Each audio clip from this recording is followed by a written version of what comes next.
vamos a empezar esta clase. Primero que nada decirles que quizás, bueno, espero que la conexión esté buena, espero que eso prontamente se pueda arreglar. Lo primero que voy a decir es que no olviden que hoy día tenemos el control. De todas maneras, esta vez, si tienen alguna pregunta, cualquiera sea, me la pueden hacer. Espero que no haya dificultades en la conexión. Y espero que prontamente podamos volver a hacer clases normales, digamos. Entonces, lo primero que debería decir es, no olviden entonces del control. No sé si alguien tiene alguna duda o no del control. Si no, me pueden preguntar si tienen alguna duda o las podemos dejar para el final, como quieran, digamos. Vuelta de todas maneras, debido a que es online, vamos a hacer quizás 1 hora y no 1 hora y media, y recuperaré en algún otro momento la clase que me falta y la media hora, porque creo que para que no sea tan cansador que sea online.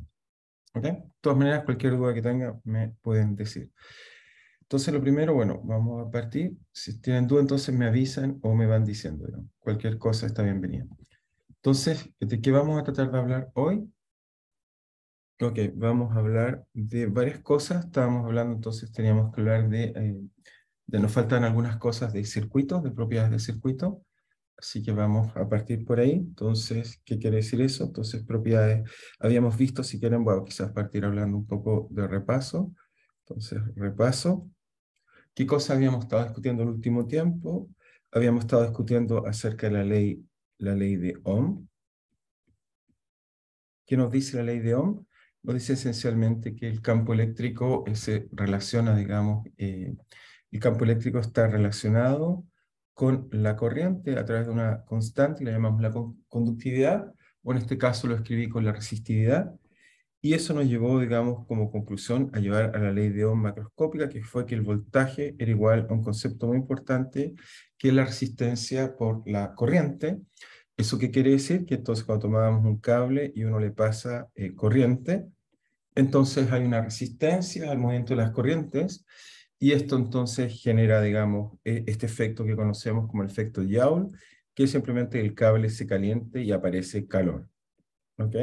Entonces eso se debía, si quieren verlo muy simplemente, a que los electrones cuando se mueven al interior de un material generan colisiones, y estas colisiones a su vez generan disipación. ¿Ok? Entonces eso habíamos visto, y lo que entonces les tenía que enseñar, lo primero que tenía que enseñar es que, bueno, esto en general lo representamos, vamos a ver hoy día circuitos eléctricos. ¿Cómo representamos esto? Esto lo representamos de varias formas, pero la forma que lo representamos esencialmente es a través de colocar esto como una forma de esto. Eso para nosotros significa resistencia. Significa que colocamos un material y cuando tratamos de pasar corriente sobre él, entonces hay una resistencia. Ese es el concepto importante. ¿Ok? Entonces vuelvo a insistirles, cualquier pregunta que quieran hacer, la pueden por supuesto hacer. ¿Ok? No sé si cuán buena es la conexión, porque acá está un poco débil, pero según esto está funcionando. De todas maneras, si hay problema, me avisen, por favor.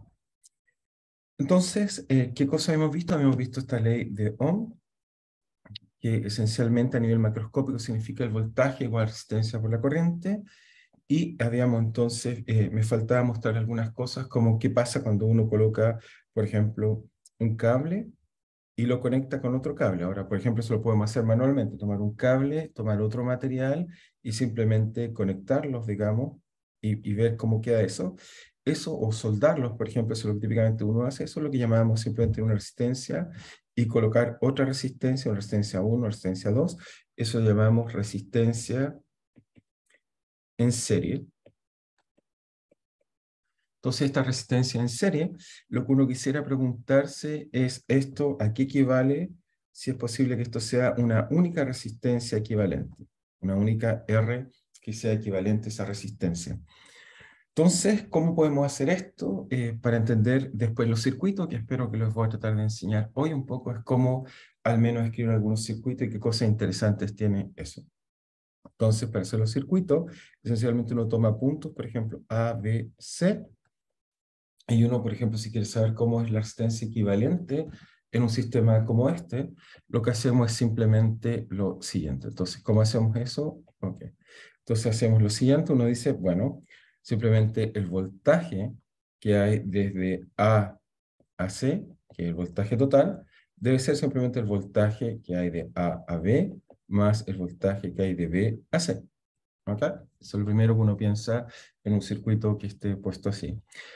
Por otro lado, la ley, si tenemos la ley de Ohm, nos dice que el voltaje de A a C tiene que ser igual simplemente a la resistencia que hay de A a C por la corriente que circula. Ahora, el voltaje de A a B, que sería solo tomar este pedacito más pequeño que está de aquí a acá, uno dice, ¿qué es eso? Entonces uno puede decir que el voltaje de A a B simplemente debería ser la resistencia 1 por la corriente que pasa por 1. Pero si en el sistema y la mayor parte del circuito eléctrico no nos vamos acumulando carga, es decir, que las corrientes que van a entrar a este sistema, si entra un electrón por aquí y sale por acá, no hay razón alguna por la cual quede atrapado, entonces la corriente debería ser la misma, simplemente como un caudal, un río que entra, no se está perdiendo ningún tipo de material al interior.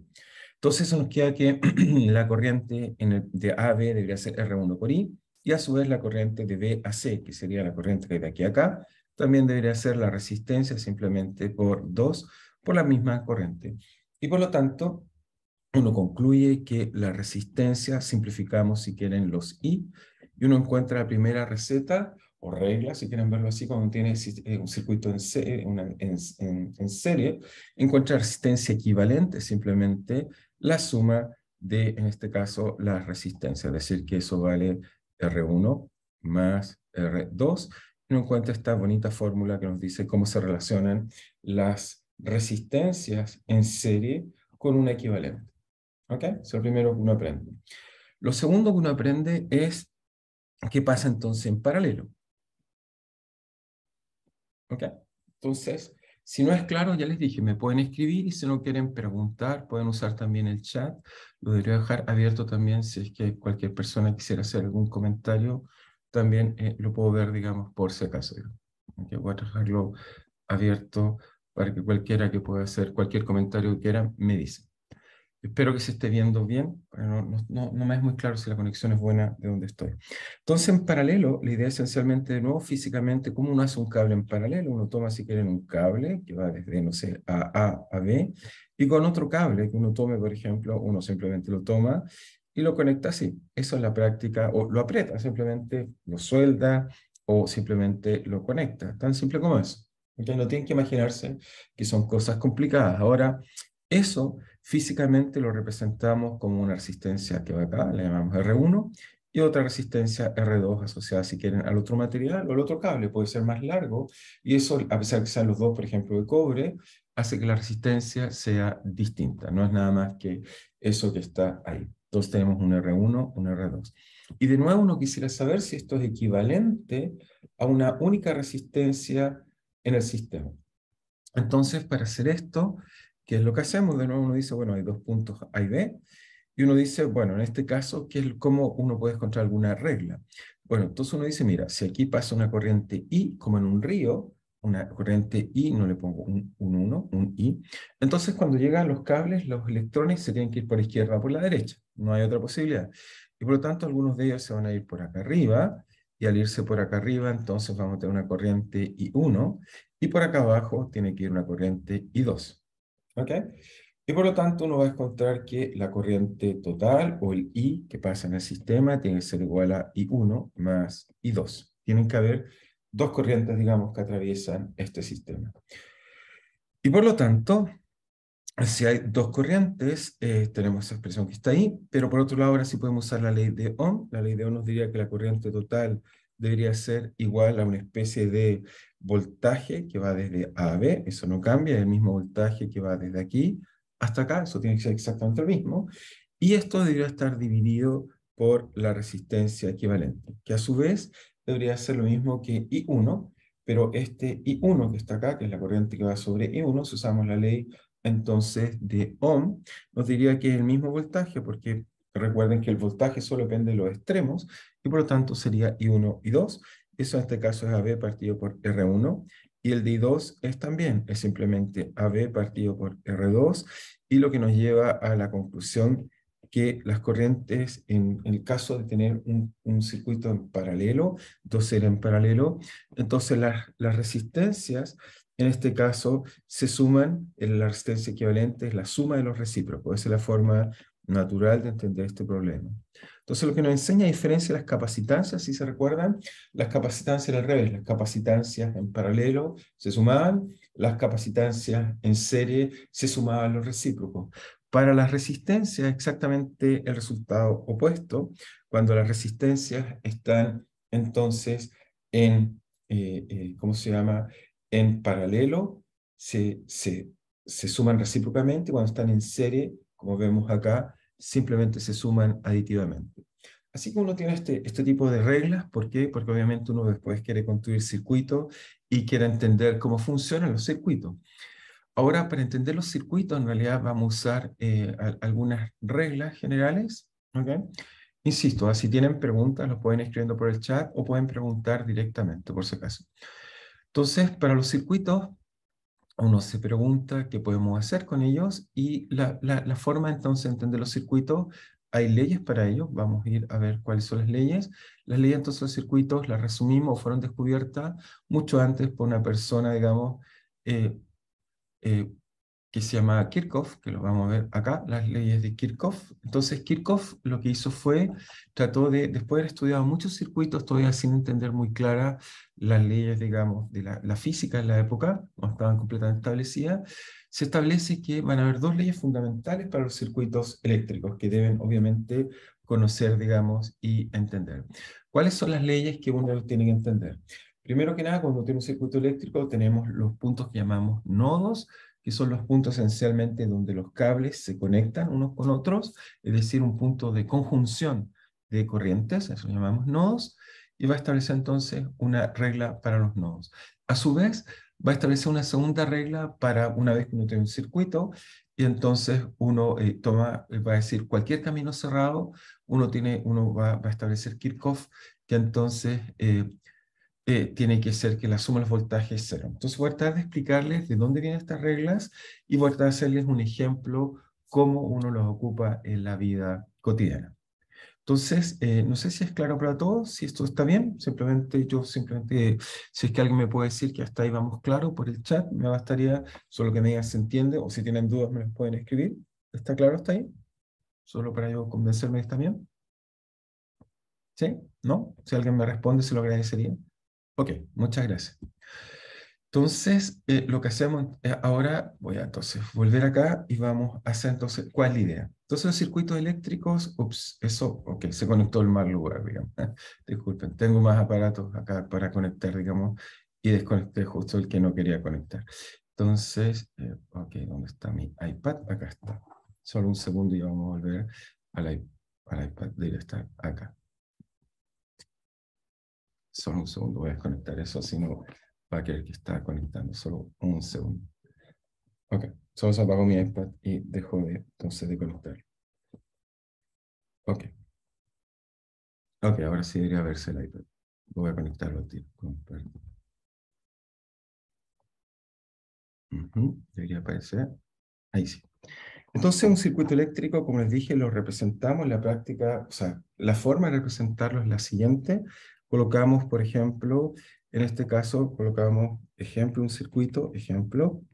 Entonces uno dice, imaginémonos, por ejemplo, coloco una resistencia, o un cable, coloco un condensador, simplemente un lugar donde tengo dos conductores y un aislante, coloco, por ejemplo, otra resistencia, coloco hacia acá un condensador, por ejemplo, hacia acá podría colocar otra resistencia, podría aquí colocar una batería, las baterías siempre representamos con uno más grande que otro, esto podría conectarlos así, y por acá podría colocar otro, digamos, resistencia, acá conectarlo con este punto que está acá, o acá, por ejemplo, podría conectarlo también con un condensador, etcétera. Uno va haciendo circuitos y los va diseñando simplemente o los representa como lo que estoy haciendo así. Entonces, lo que vamos a hacer es que los circuitos, entonces esto es un ejemplo de circuito. Entonces, Kirchhoff, entonces las leyes de los circuitos están entonces dadas por lo que llamamos Kirchhoff, ley de Kirchhoff. Entonces, Kirchhoff. Entonces, Kirchhoff se escribe así. Entonces, Kirchhoff lo que va a establecer va a ser empíricamente dos leyes que vamos a ver que son triviales de acuerdo a lo que ya conocemos, pero bueno, en su época costó al principio entender por qué. ¿Y cuáles son estas reglas? Bueno, la primera ley, entonces, es simplemente, dado un nodo, ¿cuál es un nodo? Entonces, insisto, un nodo es un punto, eso sería un nodo. Entonces, un nodo va a ser un punto que conecta distintos cables o distintas corrientes. Entonces, dado un nodo, entonces Kirchhoff pensó, imaginémonos, nos damos un nodo, nos damos, no sé, pueden llegar muchos cables a ese lugar. Por ejemplo, por aquí hay una corriente I1, I2, etcétera, hasta llegar, no sé, IN. Va a establecer que entonces en un punto, en un nodo, por ejemplo, como acá, represento acá el nodo, entonces lo primero que va a decir es que lo que se va a establecer como ley es que la suma de todas las corrientes sobre un nodo cualquiera, supongamos que vamos de 1 a n, tiene que ser cero. Y uno se pregunta, ¿pero por qué eso es cero? ¿Qué origen tiene esto que las corrientes sean cero en un nodo? La razón física, entonces, por la cual Kirchhoff va a descubrir esto es que cuando tenemos un nodo, piénsenlo como en un río se tiene un punto en el cual hay muchas afluentes que llegan, lo primero que uno debe ocurrir es que no se puede acumular el agua. Entonces, este no acumular el agua va a significar, en el caso de un circuito eléctrico, no acumulación de cargas. ¿Ok? No hay, no hay acumulación de cargas. ¿Y eso qué significa que no haya acumulación de cargas, digamos? Lo que va a significar en la práctica entonces que si uno trata de escribir esto ahora con las ecuaciones que entendemos por qué descubrió esto Kirchhoff y por qué es lo que seguimos usando, usando un circuito eléctrico, esencialmente es cuando uno escribe la ecuación de continuidad, es decir, que tenemos variación de la corriente, variación de la densidad de carga, ya sabemos que eso satisface la ecuación de continuidad, es decir, que es la divergencia del flujo de densidad de carga, y eso tiene que ser entonces cero. ¿Qué significa esto? Entonces, en la práctica, esta ecuación que está acá, o qué sentido tiene que nos enseña esta ecuación, nos dice esencialmente que no hay conservación de carga. Entonces, lo que vamos a suponer, pensando en Kirchhoff, es que simplemente vamos a llegar a un régimen estacionario, como en un río. Entra algo, sale algo, pero no estamos acumulando carga en algún lugar. Por lo tanto, si tenemos un régimen estacionario, ¿qué es lo que ocurre entonces? Lo que va a ocurrir es simplemente que al ser estacionario, vamos a encontrar que la ley que satisface el sistema es que la densidad de corriente total es cero. Pero ¿qué significa físicamente que la densidad de corriente sea, en este caso, cero? Bueno, significa que si alguien toma un volumen cualquiera, acá, que encierra el nodo, si pensamos un volumen que encierra el nodo, entonces tendríamos que la integral entonces en ese volumen, o integral de volumen, de la divergencia J es cero. Por eso ya sabemos, por otras razones, que usando Gauss, eso es equivalente a que la integral del flujo, es decir, la frontera de J por ds, eso es cero. Pero en este caso, y uno trata de interpretar, ¿pero qué significa el flujo? Bueno, en este caso, si uno mira, solo tenemos flujo en los lugares que hay corriente. Aquí, aquí, aquí, aquí, aquí. En cualquier lugar que entre corriente hay flujo. Es decir, que acá tengo una especie de área 1, un área 2, un área 3, etc.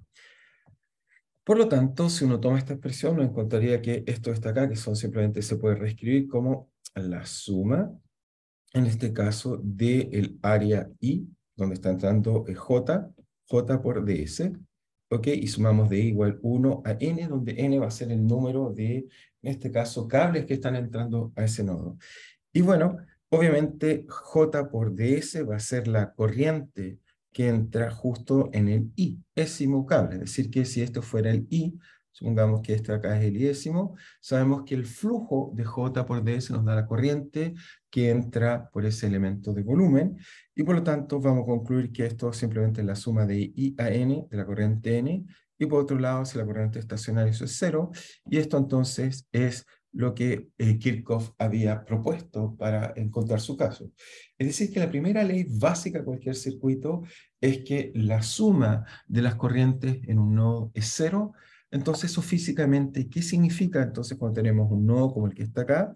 Bueno, lo que decimos es que si entran corrientes, tienen que entrar corrientes y salir corrientes, de tal forma de que primero que el sistema tiene la divergencia de la densidad de corriente cero, o si quieren verlo, la densidad de corriente estacionaria. Por lo tanto, si entra algo, tiene que salir algo.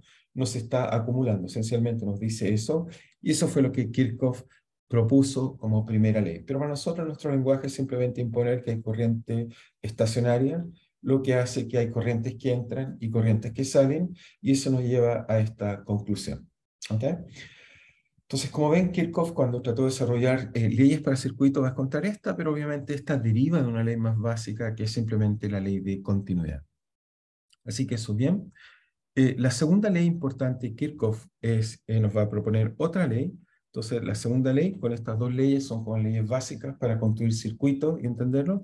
La segunda ley dice que el voltaje, nos dice el voltaje en un camino cerrado, voltaje en un camino cerrado es cero. ¿Qué quiere decir eso? Eso quiere decir que si yo sumo los voltajes, okay, desde 1 a n, P sub i, en cualquier camino cerrado, eso es cero. ¿Qué significa eso en un circuito eléctrico? Si vengo a este circuito que les puse de juguete acá, significa que si yo tomo, por ejemplo, este camino cerrado y calculo la suma de todos los voltajes, o tomo este camino cerrado, o tomo otro, cualquier camino cerrado, o sea, podría tomar por aquí, bajar por aquí, volver acá. Cuando tengo un circuito, no importa cuál sea el camino que tome, si es cerrado, tiene que ser cero. Eso entonces fue la ley que propuso Kirchhoff para este tipo de circuito. Obviamente para nosotros eso es una trivialidad. ¿Por qué? Porque es simplemente explicación, o de dónde viene esto, es muy simple, viene de una ley que ya conocemos bien, viene del rotor del campo eléctrico igual a cero. Eso ya sabemos electrostática que el rotor del campo eléctrico es cero, no hay digamos, rotacional para el campo eléctrico. ¿Y eso qué significa? Que, bueno, simplemente si ahora a esto le aplicamos un integral, le hacemos un integral de área, tomamos un área cualquiera, es decir, que en este caso, por ejemplo, lo integramos sobre esta área que está acá y tratamos de calcular el rotor sobre esa área que está ahí, es decir, que en este caso nos damos un S, calculamos el rotor de E sobre S cualquier área, sabemos que aplicando el teorema Stokes, entonces aquí hacemos Stokes, colocamos Stokes, entonces sabemos que eso se transforma simplemente en la integral de frontera de esa área y nos queda E por ds. E por dn. Pero por otro lado, sabemos que el rotor es cero. Eso ya sabemos desde antes, es una ley, por ahora que usamos base electrostática, y por lo tanto nos dice que esta integral de acá tiene que ser cero, y por lo tanto esto nos lleva a la conclusión de que sí, entonces por otro lado tenemos que el voltaje, o sea, si tomamos pedacitos, sabemos, entonces nos dice que, nos está diciendo que el voltaje o la suma de esto que está acá, recuerden que finalmente lo podemos separar en camino cerrado, nos va a decir que la suma de los voltajes en cualquier camino cerrado, simplemente va a ser las integrales de E por delta I, donde tomo esta delta I cada caminito chiquitito, es decir, que acá, por ejemplo, esto sería de 1, de 2, de 3, por ejemplo, y de 4, cualquiera. Tomo cualquier camino cerrado y lo separo por pedacitos chiquitos, entonces eso me va a quedar que entonces va a ser la suma de los voltajes, o con signo menos, en este caso menos los voltajes sumados, ¿ok? Desde I a N, eso es igual a cero, pero como tengo un signo menos, entonces encuentro la ley de Kirchhoff. En realidad la segunda ley de Kirchhoff es una trivialidad, simplemente lo que nos enseña, o que nos dice es que el rotor del campo eléctrico es cero. Pero por supuesto Kirchhoff cuando propuso, digamos, esta ley, digamos, cuando Kirchhoff va a proponer una ley para los circuitos eléctricos, obviamente todavía no tenían claro que el rotacional del campo eléctrico era cero, pero eso entonces se traduce simplemente en nuestro lenguaje en que la suma de los voltajes es cero. Entonces lo que vamos a hacer es un ejemplo para que vean cómo en la práctica uno ocupa estas leyes cuando alguien me da un circuito eléctrico y qué es lo que uno escribe. Y aquí viene la parte, en mi opinión, más interesante. Uno escribe leyes que nos permite entender las cosas. Entonces, para eso, para un poco motivar lo que vamos a discutir, lo primero entonces que les voy a hacer es voy a mostrar un circuito eléctrico. Vamos a ir acá, entonces espero que todos estén viendo bien la pantalla. En este caso, entonces, acá están las leyes de Kirchhoff que les dije, digamos, que si uno las busca, propuso estas dos leyes, esencialmente. Y lo siguiente que vamos a hacer es, espero que lo estén viendo acá, esto es simplemente una página, se las voy a dejar ahí, donde uno tiene elementos, por ejemplo, aquí tengo una batería, ¿ok? Y entonces tengo esta batería, Y uno puede colocarles cables, por ejemplo, le voy a colocar un cable aquí, por ejemplo, coloco un cable, estos cables no tienen resistencia, la resistencia la tengo que colocar con estos elementos tacantes. Por ejemplo, aquí coloco una batería, dos cables, por ejemplo, acá voy a colocar una resistencia, por ejemplo, ahí le coloco una resistencia, voy a colocar otro cable más acá, por ejemplo, ahí le puedo colocar un cable, ¿ok? Entonces tengo, si quieren, una batería, una resistencia, otro cable, puedo colocar, si quieren, acá un condensador, por ejemplo, hacia acá, un condensador. Le puedo colocar también, por ejemplo, acá esto está bien, un switch, por ejemplo, si quiero conectarlo o no. Ahí está conectado, muy bien, ya tengo conectado eso. Y, por ejemplo, bueno, no tenemos para qué colocarlo más, pero colocar otro cable un poco más acá, lo voy a extender un poco más. Ok, no, pero lo quiero hacer un poco más grande aquí. Y entonces tendríamos una batería, una resistencia, un condensador y colocar otro cable que está acá. Entonces así uno puede imaginarse cómo es un circuito, digamos, que uno podría hacer en casa, obviamente uno lo representa y está ahí. Ahora, la gracia de este circuito es que podemos hacer cosas interesantes con él. Por ejemplo, acá tengo algunos aparatos que me permiten medir.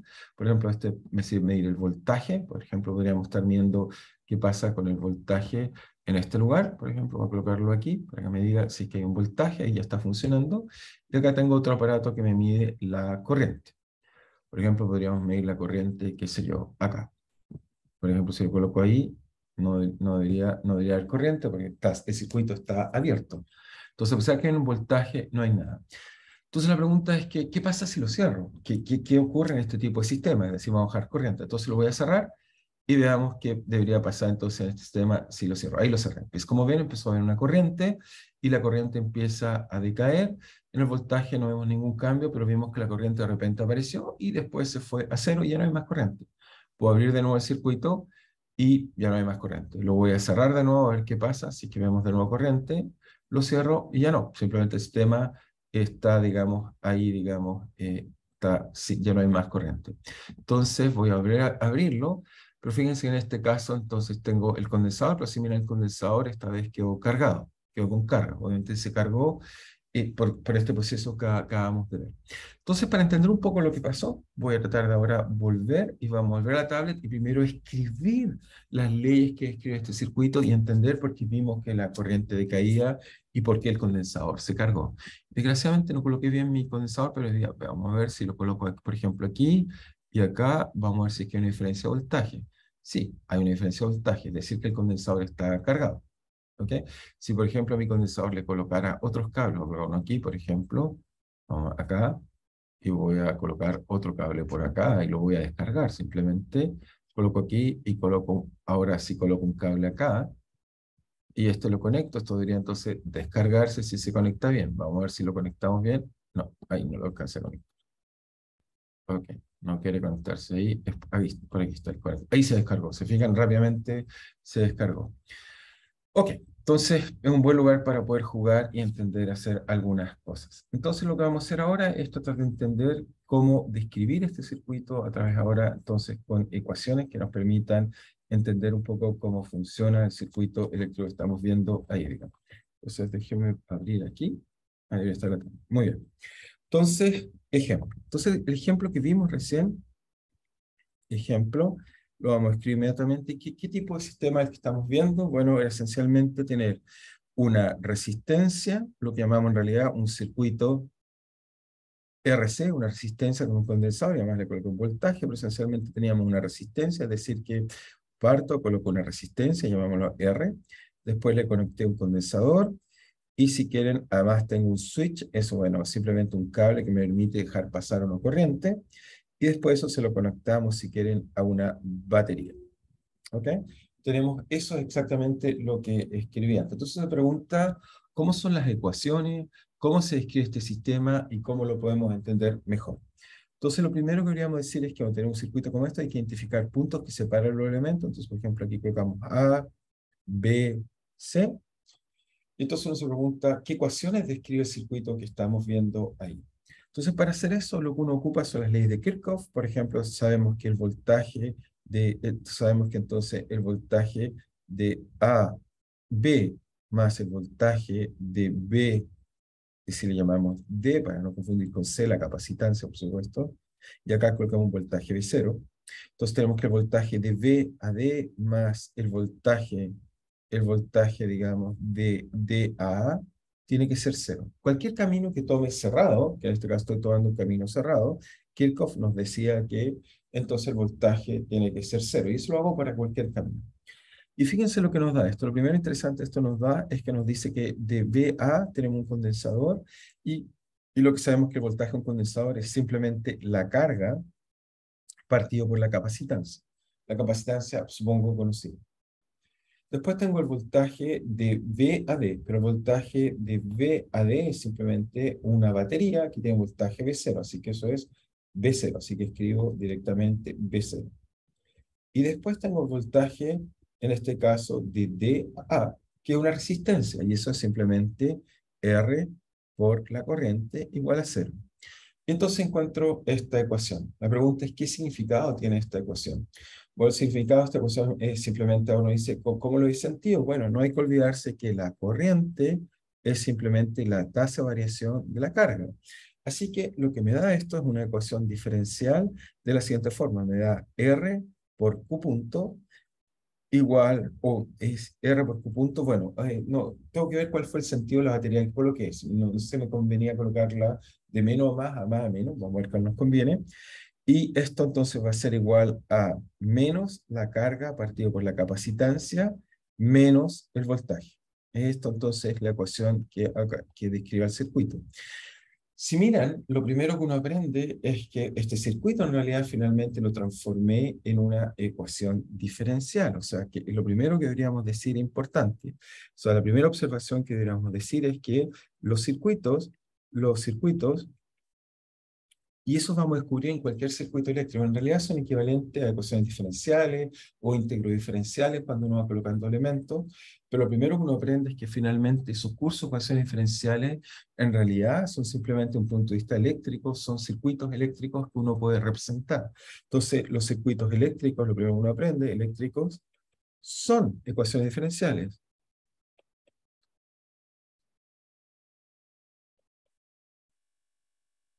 ¿Y eso de qué nos sirve? Bueno, muchas de las cosas que aprendieron del cálculo o justamente la palabra cálculo, o sea, nos dice que podemos calcular usando circuitos eléctricos y el mejor ejemplo de eso son nuestros computadores, con los cuales los diseñamos con distintos circuitos para hacer operaciones y encontrar soluciones. Por ejemplo, en este caso acá, cuando uno cierra el circuito, es decir, que si yo vengo en este sistema y cierro aquí, es decir, cierro mi switch, y quiero ver qué es lo que pasa, es simplemente resolver esta ecuación diferencial. ¿Pero qué hace esta ecuación diferencial si uno la mira?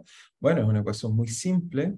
Lo primero que nada es que es una ecuación de primer orden, que esencialmente si uno la escribe, la voy a escribir de otra forma, si quieren verlo así, la voy a volver a escribir, es R de simplemente Q punto, si la escribo es Q punto, igual a qué, es Q punto igual a menos Q partido por RC, y en este caso, menos V0 o más V0, obviamente puedo dar vuelta a la batería si quiero cambiarle el signo o no a la batería que quiero colocar. ¿Pero qué es esto? Entonces, antes de resolverlo, quiero hacer quizás un análogo. Si uno se fija, lo primero que nada, bueno, aquí hay como algo, primera derivada igual a algo está acá. Si hubiera aquí una segunda derivada, cosa que no está en este caso, es decir, que hubiera un Q2 punto, diríamos que esto corresponde a algo así como un oscilador sobre amortiguado, simplemente que despreciamos la inercia. Cuando coloquemos, empecemos a ver lo de magnetismo, que espero empezarlo a ver un ratito después, vamos a ver que los circuitos podemos colocar la inercia y vamos a poder escribir osciladores gracias a las bobinas. Eso nos va a permitir hacer eso. Pero por ahora, como no tenemos bobina, nos queda solo esta ecuación. Y esta ecuación, si quieren, si alguien me pregunta en la calle cuál sería el análogo mecánico de este circuito eléctrico, yo diría muy fácil, mire, esto que está acá corresponde físicamente a tomar un resorte, por ejemplo.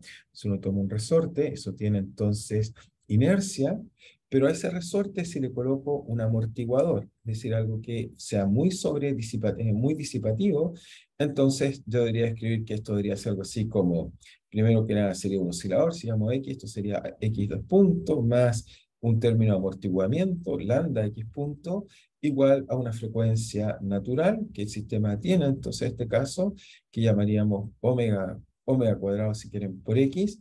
Ahora, si voto la inercia, entonces esta ecuación se empieza a parecer a la ecuación que está allá, es decir, que me dice que la resistencia por la capacitancia es una especie de frecuencia, y ahora como tomo en cuenta el voltaje, es como una fuerza constante, es decir, que a mi ejemplo acá le falta además colocar un oscilador sobreamortiguado, además afectado por una fuerza constante externa, a eso lo llamo F0, y eso me da exactamente la misma ecuación que describe este circuito eléctrico. Así que ya podemos incluso crear sistemas mecánicos análogos a los circuitos eléctricos. Entonces tenemos eso que está ahí. Ahora, ¿cuál es la solución de un sistema mecánico sobreamortiguado, forzado? Muy fácil. La solución de esta ecuación la conocemos, es trivial.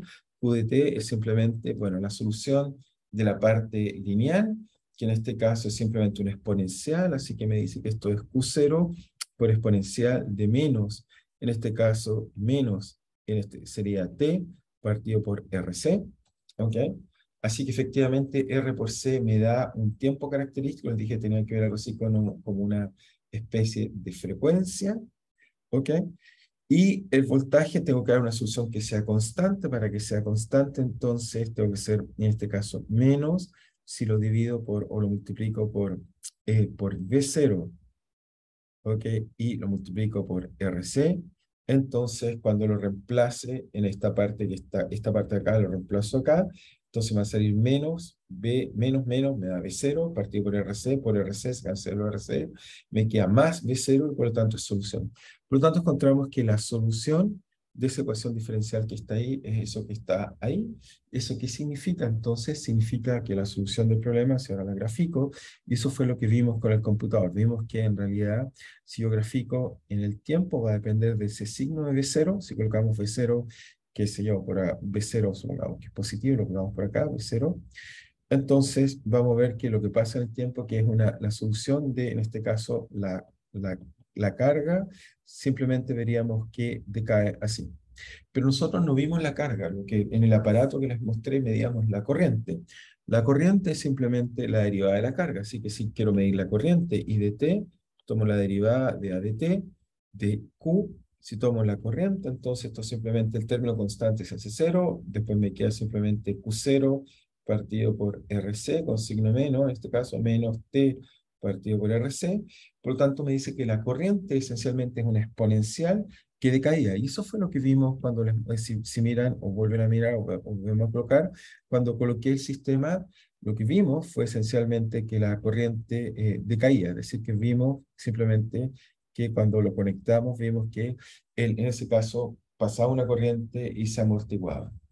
Por lo tanto, eso nos explicaba cómo funcionaba ese sistema que miramos ahí. Simplemente al conectarlos vimos que la corriente decaía. Así que encontramos ese fenómeno que estaba ahí. Así que bien, logramos, si quieren verlo, vamos a tratar de hacer, vamos a volver al circuito, vamos a ver si lo podemos mirar una vez más. Ahora vamos hacia él, para volver a verlo, ahora que tenemos ecuaciones. Entonces, si lo vuelvo, voy a cortarlo aquí para simplemente desconectarlo. Ahora, fíjense, tengo mi aparato acá midiendo, acá también. Este me va a dar el voltaje en el condensador. Este me está dando la corriente, entonces en el lado me va a dar la corriente en este punto está acá. Fíjense, cuando lo cierre, entonces la batería que debería hacer pasar corriente, deberíamos ver qué pasa con la corriente del sistema en cuestión. Entonces, si lo cierro, ahí lo cerré. Entonces, ahí tengo que hacer play. Entonces vemos exactamente, ahí vemos la exponencial como cae la corriente y también vemos cómo en el caso del condensador se nos va cargando. Este es el voltímetro. Entonces tendría que volver al voltímetro y ver por qué se está cargando el de acá. Ahora, ¿por qué se está cargando en este caso el condensador? Uno dice, ¿qué pasó acá? ¿Por qué apareció esta curva que estaba acá? Bueno, eso también estaba en el resultado que acabamos de hacer. O sea, si volvemos a la tablet y nos miramos qué mostramos, entonces si miramos el condensador, entonces, en el caso del condensador, vemos que el condensador, esencialmente vemos que el voltaje del condensador era simplemente, el voltaje del condensador era la carga partido por C. Ahora, la carga, obviamente en este caso nosotros mostramos que la carga decaía, pero ya les dije, fue porque pusimos la batería al revés. Es decir, que lo correcto habría sido en este caso, para ver exactamente lo que les mostré, de haber puesto la batería con el otro signo. Es decir, que debería haber vuelto acá, y acá haber colocado el lado grande, y acá el lado más pequeño, y eso simplemente cambia el sentido de la batería, y eso debería hacer cambiar el V0, y hemos visto que la exponencial en este caso, en nuestro caso, si quieren verlo así, no estaba cargado, deberíamos partir desde cero, nos algún valor, y eso fue lo que nos mostró en el sistema. Pero entonces lo que les trato de mostrar es qué es lo que espero que hayan aprendido esta parte destacada.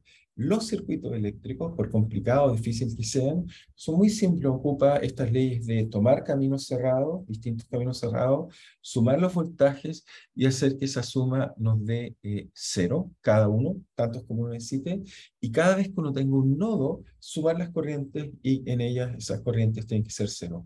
Usando esa regla, uno es capaz de escribir ecuaciones diferenciales que van a describir sistemas físicos, las cuales uno pues tiene que integrarlas y uno encuentra soluciones. O más interesante aún, dejan que el circuito eléctrico funcione y él les va a decir cómo son las soluciones. Al revés, uno, por ejemplo, si quiere saber cuál es la primitiva de algo, cuál es la solución de algo, y uno diseña un circuito eléctrico que me resuelve la ecuación diferencial, que me permite calcular.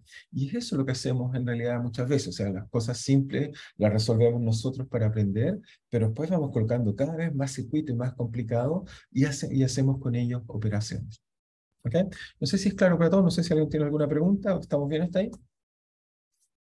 ¿Estamos claros hasta ahí? Ok, supongo que estamos claros. Si es que no veo preguntas o no me escriben por el chat, estamos bien entonces hasta ahí. Muy bien, entonces lo que vamos a hacer, sí, parece que alguien quiere hacer una pregunta, ¿sí? ¿Estamos bien? ¿O la quiere escribir por el chat o estamos bien, digamos? Sí, si alguien quiere hacer pregunta puede hacerlo por el chat o puede preguntar, como quiera. Ok, entonces, parece que estamos bien, nadie se va a preguntar. Entonces, lo que vamos a hacer ahora, voy a aprovechar un poquito, voy a empezar a introducir un nuevo tema que vamos a discutir, que es un tema muy, muy bonito, que es lo que llamamos el magnetismo. ¿Ok? ¿De qué se trata esto? Entonces, les traje primero que nada algún video, dado que tenemos internet, podemos un poco aprovechar mejor. Entonces, lo primero que les traje es algún video, bueno, viejo, que tengo por ahí, digamos, entonces, acá está. Entonces, este es el primer video que les voy a mostrar. Entonces, ahí está, vamos a partir con él. Les quiero hablar de lo que es el magnetismo. Entonces, esto es llamado un imán. Tiene un material, como ven, ahí magnético. Acá está. Acá tengo otro imán. Y lo interesante es que cuando colocamos uno frente al otro, como vemos, se atraen. ¿Ok? Pueden ver incluso que es capaz de vencer la fuerza de gravedad. Uno lo suelta y incluso es capaz de vencer la fuerza de gravedad. Incluso los imanes tienen una propiedad entretenida de que si tomamos un conductor, como este está acá, lo colocamos frente a un imán, veremos que este se pega sin ningún problema, venciendo incluso la fuerza de gravedad.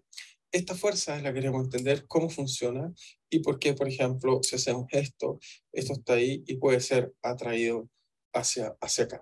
¿Okay? Este es el problema que queremos entender. ¿Por qué los imanes se atraen y cómo se atraen? Aquí tienen dos imanes, se atraen y queremos entender cómo funcionan estos elementos de naturaleza que se conocen desde mucho tiempo. Muy bien, entonces, como ven, bueno, agradezco, digamos, una época, hace mucho tiempo hice este video, pero bueno, aprovecho de verlo de nuevo, digamos, para poder, digamos, comentarles cómo funcionan los imanes, digamos. Entonces, supongo que todos han tenido experiencia en su vida con imanes y tienen alguna idea de qué son, digamos. Entonces, los imanes los conocemos primero que nada desde mucho tiempo, digamos, son algo muy, muy, muy antiguo, digamos. ¿Ok? Entonces, lo primero que nada, los primeros que se dieron cuenta de los imanes, ¿ok? Es lo siguiente, digamos, los imanes, lo primero que descubrimos, bueno, los imanes, digamos, hacer algunas observaciones, los imanes se conocen bien desde los chinos y los griegos.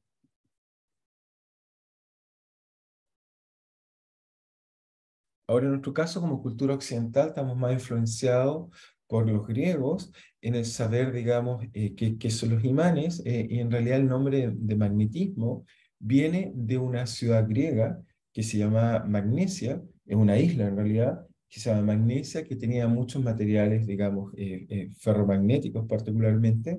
Entonces tenían estas piedras extrañas que los griegos, por supuesto, no las representaban así, pero teníamos piedras, digamos, que bueno, hoy en día nosotros llamaríamos imanes, que simplemente sabemos que tienen dos polos. ¿Ok? Entonces tenemos dos polos, por ejemplo, norte y sur, así, y entonces tenían la propiedad extraña de cuando uno acercaba estas piedras, Y si uno la acercaba por el lado correcto, entonces tenía la propiedad muy extraña, como bien vimos ahí en el video, que por ejemplo, si los polos eran los opuestos, se atraían, y si los polos eran los inversos, se repelían. ¿Ok?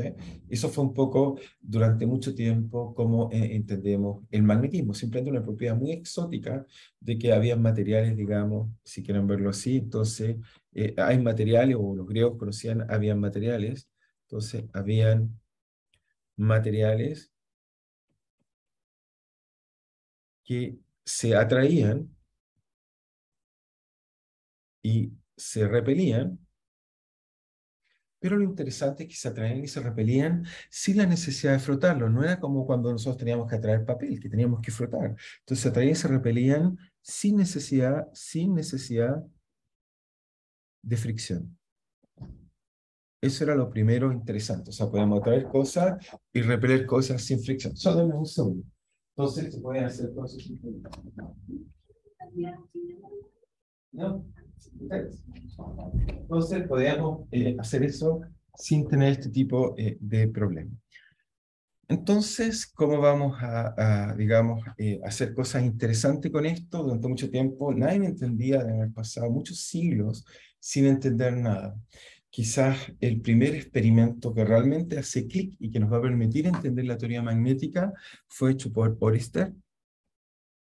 Oersted va a hacer esto en 1700 y algo. Les muestro el experimento Oersted, que va a clarificar todo el problema y que nos va a permitir empezar a entender bien el magnetismo. Entonces, primero déjenme mostrarles el experimento de Oersted y cómo esto va a cambiar nuestra comprensión del magnetismo. Entonces, aquí va a haber una réplica del experimento de Oersted. Entonces, primero veamos el video y después tratamos de entender qué es lo que hizo Oersted.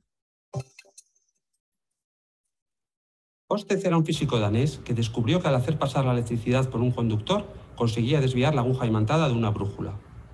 Fue el primero en demostrar empíricamente que existe relación entre la electricidad y el magnetismo. Para repetir el experimento de Oersted necesitamos un cable eléctrico, una brújula, la ponemos debajo, ponemos el conductor encima de la brújula paralelo a la aguja de esta última. Y ahora, con una pila de 9 voltios, le ponemos un conector para que sea más sencillo, pues conectamos la batería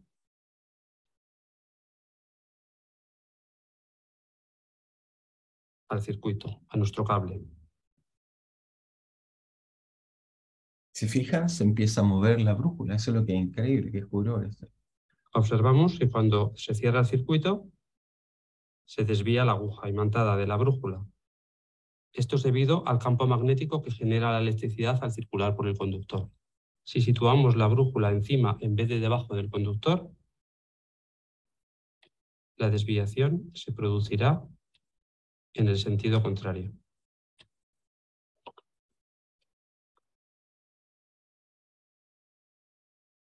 Si cambiamos la polaridad o sentido de la corriente, observamos que también se cambia el sentido en el que se desvía la aguja. No conviene tener mucho tiempo cortocircuitada la batería, puesto que se puede calentar y llegar incluso a incendiar. Si no tenemos brújula, no pasa nada. Podemos construir una nosotros mismos. Fíjense. Cogemos un tapón de corcho y cortamos una rodajita.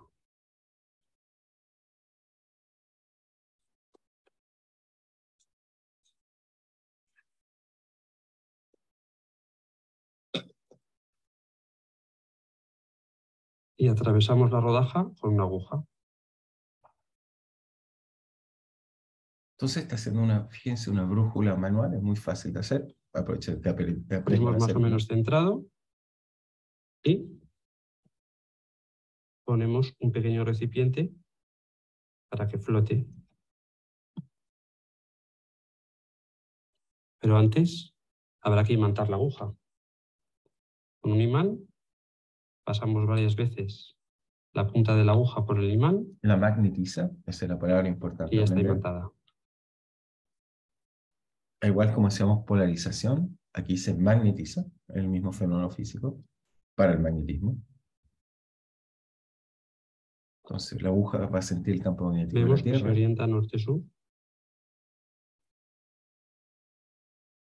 Ponemos el cable encima y lo conectamos. Y se observa cómo consigue desviar la aguja.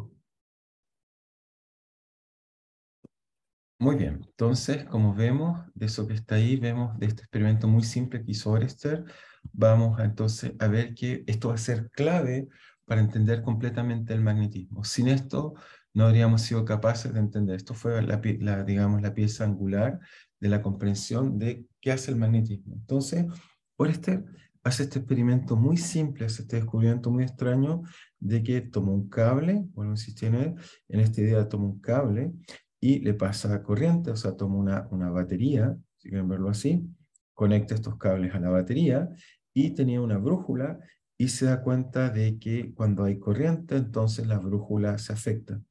Entonces pasa corriente y se afecta. Esto fue lo que permitió a muchas personas, en particular Ampère, en establecer interacción de cables con corriente, etcétera, y lo que nos va a permitir, después de mucho tiempo, de varios años, casi 100 años, la comprensión profunda de cómo funcionaba el magnetismo. O sea, tomó tiempo, no es un problema fácil de entender. Entonces, obviamente, no podemos hacer esa evolución histórica porque está un poco compleja, como llegamos a la conclusión, y la forma con que vamos a entender esto, voy a hacer un poco al revés, de una forma mucho más moderna, porque es más pedagógico, más simple de entender, es que lo que voy a mostrarles es, o vamos a partir como un poco copiando lo que hicimos en el electromagnetismo, que al principio partimos diciendo que teníamos fuerzas puntuales, con las cuales partimos con la fuerza de Coulomb, y con eso he construido todas las leyes electrostáticas. Voy a hacer lo mismo a partir de la fuerza magnética, después de muchos trabajos. Fue Ampère en realidad que hace el gran trabajo, pero en la forma en que se los voy a presentar en realidad tiene que ver con lo que llamamos fuerza de Lorentz. Con esto voy a tratar de explicar cómo vamos a lograr construir toda la teoría magnética. Entonces, ¿cuál es la idea? La idea es la siguiente. Imagínense, tienen dos partículas cargadas. Esta va a ser la idea fundamental. Tengo una partícula cargada, digamos, acá. Entonces tengo una partícula con carga Q y le doy esta vez una velocidad. Vamos a tener una velocidad. Esto va a ser una cosa inesperada. Necesito que tenga además velocidad. También una velocidad V1, Q1, V1. Y acá me toco, o tomo otra partícula que se mueve en otra dirección, ¿por qué no? Q2 y tiene una velocidad V2 instantánea. Entonces uno se pregunta, ¿cuál es la fuerza que sienten estas partículas? Esto nos demoró muchos años. A Lorentz, más o menos, Oerster, vamos a plantear este trabajo, más o menos esto de la fuerza de Lorentz de 1890 y tanto. Y el trabajo de Oerster es más o menos es del orden de principios, del orden del 1790 y tanto, si no me equivoco, por ahí lo he anotado, 90 y algo. Entonces, ¿qué es lo que va a hacer? O 1800, al principio de 1800, quizá el resultado más limpio. Entonces, para entender todo esto, vamos a simplemente ir a la forma más minimal de describirlo. Vuelvo a insistirme. Quizá voy a partir así porque creo que es más racional y más simple poder explicar todo esto. Pero la pregunta es, vamos a descubrir por primera vez que hay fuerzas que dependen de la velocidad. Y esta fuerza que depende de la velocidad, veamos qué forma tienen. Vamos por ahora a enunciarla. Por supuesto, la forma de mostrarla fue como lo hizo Ampère, que colocaba dos cables, pasaba corriente y los cables se deformaban. Entonces, eh, la fuerza que vamos a contar, bueno, por supuesto, hay una parte, la fuerza se va a poder escribir, tiene dos partes. Tiene una parte que la vamos a llamar fuerza eléctrica, que ya la conocemos, siempre tiene una carga Q1 y Q2, eso la conocemos perfectamente, pero además esta vez vamos a colocar una fuerza que vamos a llamar magnética, ¿ok? Una fuerza en realidad asociada a Lorentz, ¿ok? Que la fuerza que vamos a colocar, la fuerza eléctrica, por supuesto, ya sabemos cuál es, simplemente debería ser Q1 por Q2, partido por 4 pi epsilon 0, suponemos que no hay eléctrico, no hay nada, el vacío, para que sea más fácil, y la fuerza, por supuesto, debería ser simplemente en este caso, la fuerza que siente una sobre la otra, por ejemplo, si es la fuerza que siente Q1 debido a Q2, debería ser simplemente en este caso R1 menos R2 elevado a 3 en la dirección R1 menos R2 ¿ok? Que es la fuerza que hemos estado usando desde que pensamos el curso, la fuerza de Coulomb. Pero Lorentz, la parte de Lorentz, y esta es la parte, digamos, interesante que tiene sentido en toda nuestra discusión, va a descubrir que hay una fuerza que depende con qué velocidad se mueve. Y esto va a ser un cambio radical en la física. ¿Cuál va a ser la fuerza que va a descubrir? En realidad esto lo descubrió Ampère, pero Lorentz lo va, o sea, lo va a limpiar mucho más bien. Va a decir, hay otra fuerza más, que es la fuerza asociada al magnetismo, o la fuerza de Lorentz en realidad, que va a ser, es que simplemente tenemos la carga Q1, Q2, ¿ok?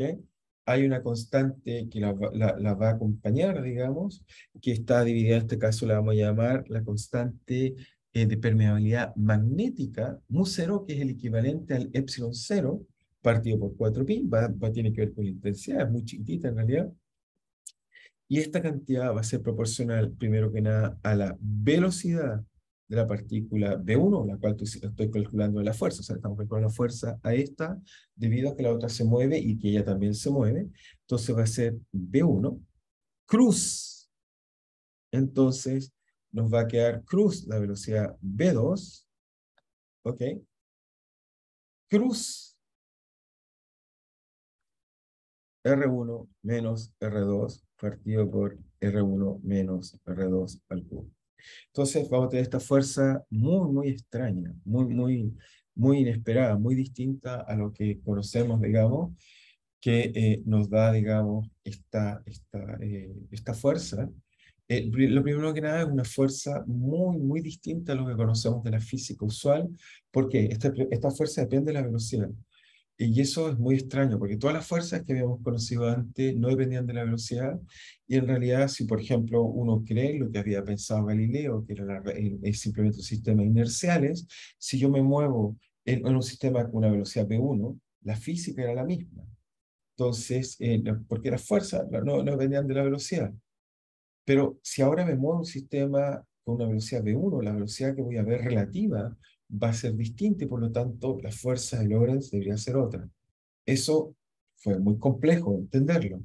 De hecho, cuando Lorentz escribe esto, no se va a entender muy bien. Vamos a tener que esperar como unos 10 años más hasta que Einstein invente la relatividad especial para poder entender esta cosa contradictoria de que la fuerza de Lorentz depende de la velocidad, así que depende del observador.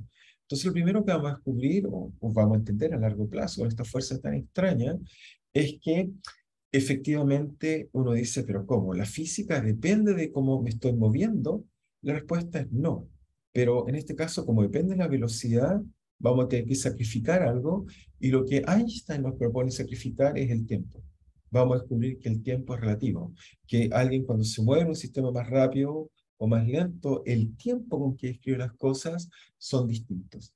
Eso nos va a permitir entonces describir correctamente las cosas, pero para eso hay un largo trayecto que no voy a entrar en ello, pero simplemente les hago notar la implicancia de esta fuerza que vamos a descubrir que está detrás del magnetismo. Es algo muy importante porque nos va a cambiar la visión completa de la física en esa época. Entonces, si ven, esto sea un poco complicado, parece que ¿qué es esto que podemos hacer? Bueno, lo primero que debería decirles que es museo. Entonces, museo, ¿dónde debería explicarles, digamos, al menos qué cosa es este museo que estamos discutiendo ahí en la tabla? Entonces, lo primero que debería decirle dónde, en este caso, dónde, entonces, museo es, lo llamamos permeabilidad magnética del vacío. Después vamos a ver, igual como aprendimos, que el otro es la permeabilidad eléctrica de los medios, que tiene que ver cuando tomo un material y se polariza, y cuando tiendo a que no hay material, me da una constante. Esto va a ser lo mismo. Vamos a ver cuando hay un material, se magnetiza, y después cuando lo llevo al vacío, me da esta constante mu0. Pero lo más increíble, para no darles el número, sino relacionarnos con algo fundamental que está detrás de esta teoría, es que si uno coloca, digamos, uno dice, y bueno, ¿y cuánto vale mu0? Bueno, les puedo decir la cosa más bonita, es que si uno toma mu0, lo multiplica por epsilon 0, que ya lo conocemos, ya lo hemos estudiado, le aplico raíz cuadrada, esto me da una constante fundamental de la naturaleza, la cual llamamos la velocidad de la luz.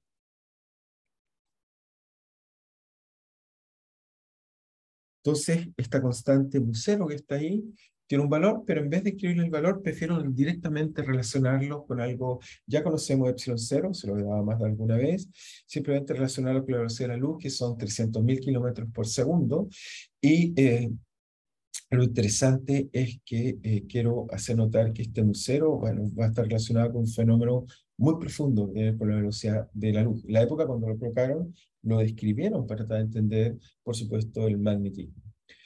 Entonces, tenemos esta constante fundamental. Ahora, uno, lo primero que hace es que, esto parece ser un poco complicado, pero ¿qué me está diciendo esta fórmula si es que alguien quiera entender? Me está diciendo que, o la primera forma en realidad como realmente lo escribió Lorentz, o sea, no está diciendo cuando hay corriente, pero finalmente, ¿por qué hay corriente? Porque si tengo una carga que se mueve, corriente. Entonces me está diciendo cuando hay una corriente, este objeto de acá siente una fuerza. ¿Ok? Siente algún tipo de fuerza aparte de la fuerza eléctrica. Primera cosa. Entonces, acá si quieren son los electrones de acá que se están moviendo, que genera esta fuerza sobre aquellos electrones que están acá también moviéndose, al interior de la materia. ¿Ok? Entonces, ¿cómo construyo ahora toda nuestra teoría magnética y lo que queremos construir y darle sentido a lo que queremos escribir? Entonces, primero, por ahora parece una fórmula complicada, voy a volver sobre ella, pero vamos a tratar de entenderla de la forma un poco lo más simple posible. Entonces, primero que nada, esta constante, Wolfstein, es la constante en la permeabilidad magnética, digamos, del vacío. Por otro lado, uno dice, bueno, se parece mucho a las fuerzas eléctricas, y uno dice, las fuerzas eléctricas eran fuerzas gigantescas comparadas con las fuerzas, por ejemplo, gravitacionales. Uno se pregunta, ¿y cómo se comparará esta fuerza con esta de acá? Entonces, simplemente, también una observación solo para fijar números, y qué es lo que quiero fijar, que es el campo magnético, es lo que voy a tratar de terminar con esa idea. Pero primero hacer una observación. Lo primero es que si hago el cociente entre la fuerza eléctrica y magnética, fíjense acá arriba tengo Q1, Q2, partido por 4 pi epsilon 0, tengo R1 menos R2, vector, dividido por R1 menos R2 elevado al cubo, y esto lo divido por la fuerza magnética, que vale mu 0 por Q1 por Q2, partido por 4 pi, por velocidad 1, cruz, velocidad 2, cruz, la distancia R1 menos R2 partido por R1 menos R2 al cubo. ¿Ok? Parece una expresión bastante compleja. Si toman esto y entonces simplifican cosas, por ejemplo, esto que está acá se cancela con esto que está acá, esto que está acá es del mismo orden que lo que está acá, el 4pi se cancela, entonces uno va a descubrir que lo que queda esencialmente esto que está acá, si uno mira con cuidado, es, por un lado nos queda algo así, abajo nos queda como 1 partido por mu 0 por epsilon 0, y esto va como B1 por B2, esencialmente. Olvídense por ahora el producto cruz, ¿no? Es la que quiero calcular la magnitud. Pero mu 0 por epsilon 0 es la velocidad de la luz, así que esto va como la velocidad de la luz al cuadrado, partido por B1 por B2. ¿Qué es esto que está acá? Esto que ven acá nos dice algo muy, muy profundo, me dice que el cociente entre las fuerzas eléctricas y las fuerzas magnéticas son del orden de la velocidad de la luz partido por la velocidad típica de las partículas. Ahora, la velocidad de la luz es la velocidad de la luz más grande que hemos observado. La teoría de la relatividad especial, que fue desarrollada para entender esta teoría electromagnética que vamos a ver después, nos dice entonces que las velocidades tienen que ser más pequeñas. Nuestras velocidades son mucho más pequeñas que la velocidad de la luz, y lo que nos demuestra entonces que las fuerzas eléctricas son gigantescas comparadas con las fuerzas magnéticas, y las fuerzas magnéticas solo van a ser relevantes cuando las velocidades de las partículas que estemos estudiando son del orden de la velocidad de la luz. ¿Okay? Entonces eso es lo primero que nos dice. O sea, la fuerza en general, podemos decir, en general, fuerza magnética es pequeña, ¿ok? Para velocidades de partículas. Es pequeña, en realidad eso es lo primero que deberíamos ver. Ahora es pequeña. Entonces uno, ¿cómo puede entender un poco más? Porque por ahora es muy complicado. Vamos a tratar de entender bien esta fuerza, el origen, cómo entender bien este tipo de cosas. Pero primero que deberíamos entender es que si uno dice, ya está bien, pero si yo en vez de, ok, todo este objeto de acá lo pienso como algo que está dado y esto genera de alguna forma una fuerza sobre esto que está acá, qué forma tiene esta fuerza que estamos viendo. Entonces, lo que uno debería decir es que esto es lo siguiente, simplemente si uno toma, y eso es lo que voy a hacer, lo que hizo Lorenz, de hecho, vamos simplemente es agrupar toda esta parte que es media complicada, digamos, por acá, la va a agrupar y simplemente va a escribir un concepto copiando la idea digamos, que se desarrollamos con Faraday de campo eléctrico. Y lo que va a decir es que, miren, la fuerza en realidad magnética es algo así, de la siguiente forma. Uno dice, mira, esto tiene que ver con, si todo esto lo veo como un objeto que está acá, entonces tengo un objeto y acá tengo una carga que se mueve. Y acá hay un objeto que genera una fuerza sobre la carga que está acá. Entonces, ese objeto lo vamos simplemente encerrar en una sola expresión y va a decir, mira, la fuerza va a ser proporcional a la carga. Si tengo una carga, U1 si quieren, que se mueve a velocidad V1, cruz, si la otra cosa se mueve y está a una cierta distancia, genera lo que llamamos un campo magnético, ¿ok? Que está generado por la carga, si quieren verlo por ahora Q1, pero no olvidemos, o sea, Q2, olvidemos la carga Q2 y sus velocidades, pero lo importante es que vamos a escribirlo de esta forma que está así. Es decir, que vamos a decir que la fuerza magnética, y esta va a ser la idea fundamental de nuestra descripción, vamos a decir que la fuerza magnética esencialmente va a ser, dada una carga que se mueve a una cierta velocidad, hay simplemente un campo que se genera. Por ahora, el origen de ese campo está en esta expresión que está acá, o sea, no nos debemos olvidar, está aquí. Esto es lo que nos va a decir cómo se genera ese campo que estoy hablando, cómo una partícula al moverse genera un campo magnético, sino simplemente vamos a decir que eso genera un campo magnético y que es una fuerza que depende de la velocidad que está moviendo mi partícula. Es decir, si mi partícula está quieta, no hay fuerza, pero si la partícula se mueve, siento una fuerza que vamos a asociarlo a este campo magnético. Esto es lo que vamos a llamar campo magnético. Usted ve que está acá, es lo que vamos a llamar campo magnético. Si se fijan, si alguien no entiende, dice, ¿qué es lo que estamos haciendo? Que no es claro. Lo que estoy diciendo es que cuando decimos un campo eléctrico, finalmente lo escribimos como la carga por el campo eléctrico.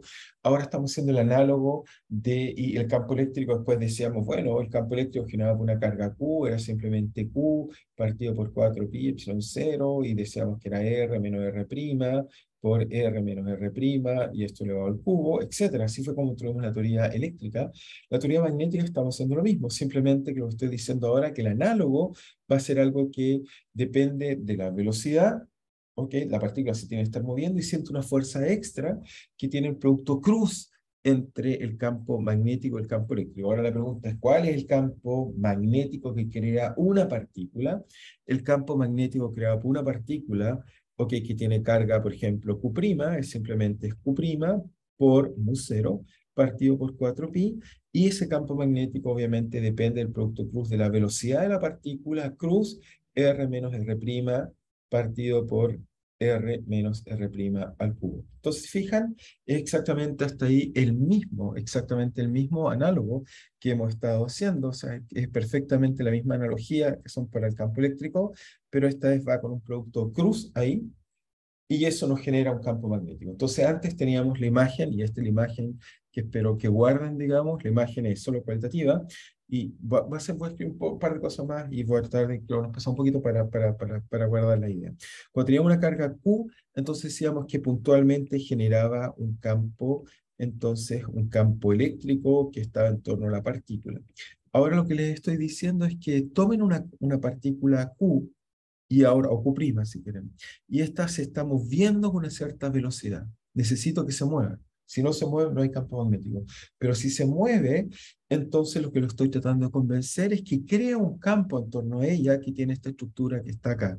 Ahora, como es un producto crudo, es más difícil imaginarlo, pero lo que va a hacer en realidad va a crear, bueno, ya vamos a volver sobre él, simplemente un poco más complejo, pero crea una estructura en torno a él que esencialmente, si uno se lo imagina, va a crear una especie de campo magnético muy complejo, es más complicado que la imagen que estoy haciendo, ya lo voy a explicar en el futuro, porque no quiero todavía entrar en él, porque es complicado, sino simplemente quiero decirle, algo se mueve y crea en su entorno un campo magnético que si coloca una partícula acá, siente una fuerza, que no es la fuerza eléctrica, sino una fuerza extra, que depende de la velocidad de la partícula que coloco, y que va a ser ortogonal a este campo nuevo que estoy llamando campo magnético en el sistema.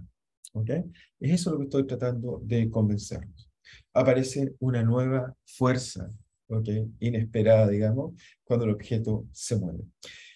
Y solo para terminar, nos preguntan en qué unidades se mide esta fuerza, de qué fuerza estamos, de qué fuerza estamos, porque ahora lo que sabemos es que F se mide en Newton, pero B en qué unidades se mide, solo para dar una idea de lo que es B. Bueno, B, campo magnético, se mediría, si ustedes miden, en unidades de qué.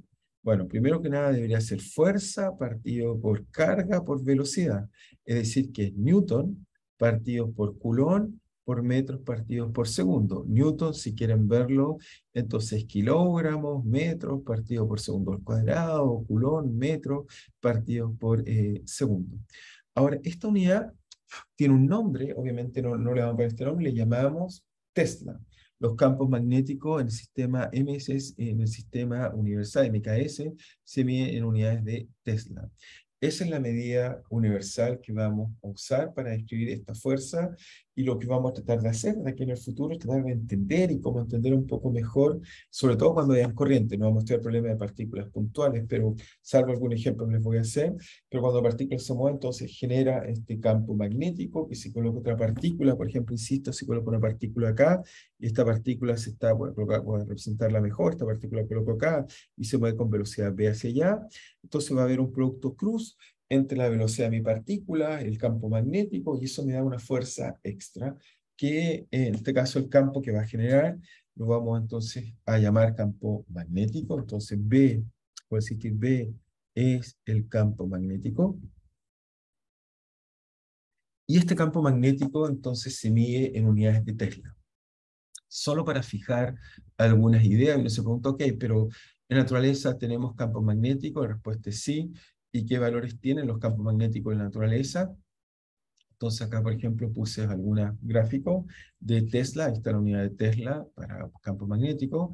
Y aquí hay ejemplos, digamos, donde podemos ver, digamos, unidades de campo magnético. Por ejemplo, acá está el caso en el espacio exterior. Cuando salimos al espacio exterior, tenemos, digamos, nanotesla. Uno siente hay un campo magnético debido a la Tierra, debido a los, digamos, cuerpos celestes, etcétera, generan campo magnético. Por ejemplo, la superficie de la Tierra, nuestro campo magnético es muy chiquitito, es del orden de, como ven ahí, 5.8 por 10 a la menos 5 Tesla, es decir que es del orden de 10 a la menos 4 Tesla, bastante débil.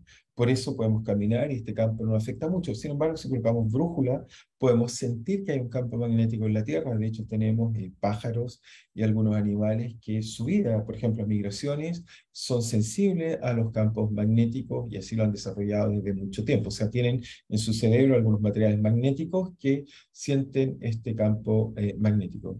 Aquí, por ejemplo, tenemos otro ejemplo. Un Tesla típicamente lo encontramos en un altavoz potente. Cuando hablamos, tenemos imanes al interior y esos imanes son muy intensos. Por ejemplo, resonancias magnéticas tienen también típicamente 7 Teslas. Es un aparato gigantesco para poder llegar a 7 Tesla. Quizás los Tesla no es la buena unidad. De hecho, cuando uno ve libros de magnetismo, en general ocupan muchas unidades distintas, por el Tesla en general no es la buena unidad, porque casi todas las cosas naturales que conocemos tienen muy pocos Tesla. Aquí hay ejemplos de estrellas de neutrones, 10 elevado a 6 Tesla, son muy grandes. Un imán, por ejemplo, típicamente, bueno, aquí dice tiene unidades de acuerdo al tipo de imán, fracciones o no de Tesla, va a depender. Los de diodinio, que son los imanes más potentes que tenemos, también son fracciones de Tesla. Así que simplemente ilustrarles que en la naturaleza tenemos muchos materiales magnéticos. ¿Ok? Entonces, los que quiero resumir, digamos, no los voy a pasar más, simplemente lo que quiero es pasar el último mensaje que es lo que quiero decir. Voy hacia acá. Entonces, lo que espero que hayan entendido lo que estábamos discutiendo recién es solo la idea siguiente, es decir, cuando tengo partículas que se mueven, entonces generan un campo extra que lo llamamos campo magnético, y este campo magnético tiene una estructura complicada, no se los dibujé porque es complejo, digamos. O sea, voy a tratar de ir a poco mostrando cómo entenderlo, pero genera, digamos, igual cuando tenemos una partícula y genera un campo eléctrico que eran como cuerpo spin, esta al moverse genera unas estructuras que son con la forma de hélice que están deformadas. Si yo coloco una partícula, entonces, si esta partícula se mueve, por un lado siente la fuerza eléctrica, que es muy intensa, pero siente una fuerza ortogonal a las velocidades de cómo se mueven, que es lo que llamamos entonces la fuerza magnética, que vamos a tratar de explicar, que nos va a permitir explicar los imanes y también cómo funcionan las corrientes, las bobinas y muchos fenómenos que espero explicarles prontamente, pero vamos a ir de a poco. O sea, hoy día el mensaje importante, creo yo que espero que hayan aprendido, ya sé que la fuerza es rara, es la fuerza de Lorentz, voy a hacer ejemplo la próxima clase, cómo uno puede calcular con fuerza de Lorentz movimiento de cargas, pero es complicado porque es la primera vez, supongo que se enfrentan a un problema que tienen una fuerza que dependen de la velocidad, no les mostré, pero además es una fuerza que no trabaja, es una fuerza que rompe muchos paradigmas de la física. En realidad aquí hay un quiebre en la física profundo que demoró también tiempo en aprender, en el sentido de que nuestra noción del tiempo se va a ver afectada porque por primera vez encontramos una fuerza que depende del observador, porque la velocidad, por supuesto, es relativa. O sea, si yo me muevo rápido o lento, la velocidad con que veo un objeto es relativa a cómo me muevo, y por lo tanto esta fuerza es relativa a cómo me muevo. Y eso dice que la fuerza magnética en un sistema fijo, móvil, es distinta. Y entonces eso llevó a mucha gente a tener muchas contradicciones. O sea, la pregunta era, ¿qué era lo correcto? O sea, los dos veíamos cosas distintas y eso cambió la física gracias a la relatividad. O sea, finalmente la relatividad nos permite o nos va a permitir concluir finalmente que la fuerza es la fuerza correcta, es la fuerza, digamos, o la forma correcta, es la relatividad. ¿Okay? La relatividad va a resolver el problema donde vamos a sacrificar el tiempo, en el sentido del tiempo como lo entendía Newton, ya no es correcto. El tiempo, la forma correcta de entender el tiempo es que depende del sistema del observador. Pero bueno, eso lo entenderemos, no en este curso seguramente, pero eso lo logramos entender gracias a esta fuerza que fue, insisto, inicialmente descubierta o entendida por Ampère, estudiando la interacción de cables. Por supuesto, es mucho más complejo, son corrientes, son macroscópicas, pero el resultado es el mismo. No sé si hay preguntas, dudas o lo que quieran, digamos. Voy a dejar la materia hasta ahí. Vamos a seguir, por supuesto, prontamente discutiendo este tipo de cosas. Me falta recuperarles una clase más. Eso lo vamos a hacer prontamente, digamos. Les debo dos en realidad, para poder, digamos, obviamente no perder todas las cosas que vamos a discutir. Pero no sé si tienen alguna pregunta o duda. La pueden escribir o preguntar, como quieran, digamos. Bueno, primero voy a preguntarles si es que hay dudas o preguntas, digamos. No sé si quieren hacer algún tipo de pregunta o dudas, y si no, no hay problema, como quieran, digamos. ¿No? Parece que no hay dudas o no veo a nadie que quiera escribir algo por el chat. Si algún comentario para el control, bueno, si han estado estudiando bien, no debiera haber problema. El control, bueno, siempre lo equilibro en el sentido de tratar de colocar problemas. Algunos, digamos que yo, en mi opinión, son bastante más simples, uno intermedio y uno más difícil, solo para tener un equilibrio. Y por supuesto, trato de cubrir todo lo que más pueda. Obviamente es muy difícil en tres problemas cubrir todo lo que vimos del electromagnetismo, pero si han estado haciendo los ejercicios, debería irles bien. Y mi único consejo es que, bueno, si han visto ejercicios o controles previos, eso debería ser muy útil, deberían no tener dificultad en hacer eso, si es que han estado haciendo eso. No sé si hay alguna otra pregunta o duda, digamos. Hay que calcular el campo eléctrico por definición. Bueno, siempre, o sea, eso no les puedo decir, porque cada uno, o sea, hay que saber calcular campo eléctrico, eso es parte de lo que tienen que saber hacer, ¿no? ¿Okay? Parte, obviamente, si pueden resolver algo usando ley de Gauss, está bien. Si no pueden, tienen que hacerlo por definición. Es parte de lo que tienen que saber hacer, ¿no? ¿Okay? Eso es parte de la materia, así que no es forma de evitar ese tipo de cosas. No sé si hay alguna otra pregunta.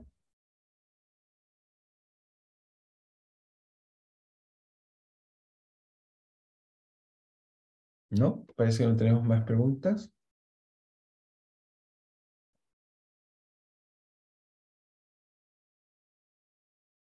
Muy bien, parece que no veo más preguntas por ahí, entonces si no veo más preguntas, entonces vamos a dejar la clase hasta aquí. Si hay una pregunta más, dice, para calcular el campo eléctrico es siempre válido hacerlo a través del potencial, sí, eso es correcto, ya saben hacer eso. O sea, alguien me pregunta si yo necesito calcular el campo eléctrico, ¿puedo calcular el potencial? Eso sí es válido, o sea, tienen todo el derecho a primero calcular el potencial y después calcular el campo eléctrico, sí, eso es un camino correcto. De hecho, y la ventaja que tiene eso es que las integrales pueden a veces ser más fáciles el potencial y además son escalares, así que en principio sí.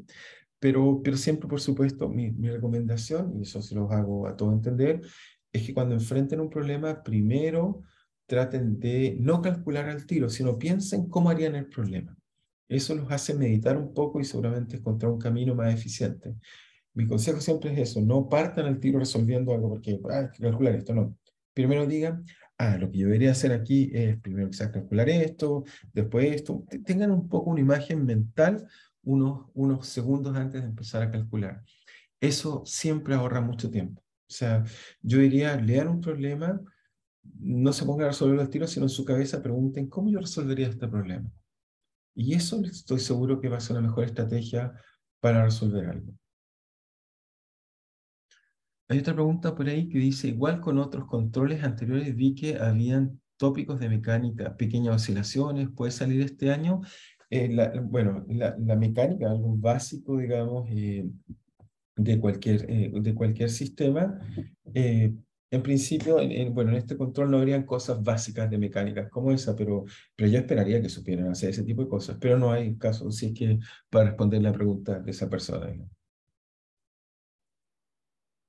No sé si hay otra pregunta, pero este año no habría, pero sí hay que saberlo. O sea, si me pregunta a mí, no para este control, pero alguien tiene que saber eso, obviamente. O sea, no es, o sea, yo diría que sí. No hay esas preguntas, pero quiero decir que sí deberían saber, ¿no? Pequeñas oscilaciones, algo que deberían conocer, ¿no?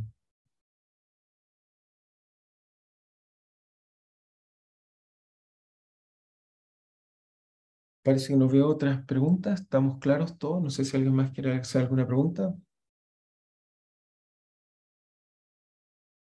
¿No? Bueno, les deseo de todas maneras, si es que no hacen más preguntas, mucha suerte, confíen. Bueno, he ido viendo las notas, estoy un poco ocupado que no han ido progresando tan bien como esperaría, ya buscaré cómo resolver eso, pero prefiero que lo hablemos personalmente, cara a cara. Pero si han estado estudiando bien, no se preocupen, el sistema debiera funcionar, si han estado estudiando a conciencia, debieran poder reflejar eso, ¿no? Mi única crítica es que si no han estado estudiando y piensan que les va a ir bien de la nada, eso nunca funciona. Así que traten de estar estudiando. Eso es. Bien, entonces, si no veo más preguntas, nos estamos viendo prontamente. Trataré luego de subirles la otra clase, así que les voy a avisar, pero estar prontamente disponible para que podamos resolver ese problema. Bien, nos vemos y cuídense y estudien y por favor usen siempre, digamos, la creatividad en el sentido de estar tranquilo, de enfrentar un problema lo más maduramente y no se desesperen, siempre piensen antes de resolver las cosas. Así que nos estamos viendo prontamente. Cuídense entonces. Nos vemos. Nos vemos. Hasta luego.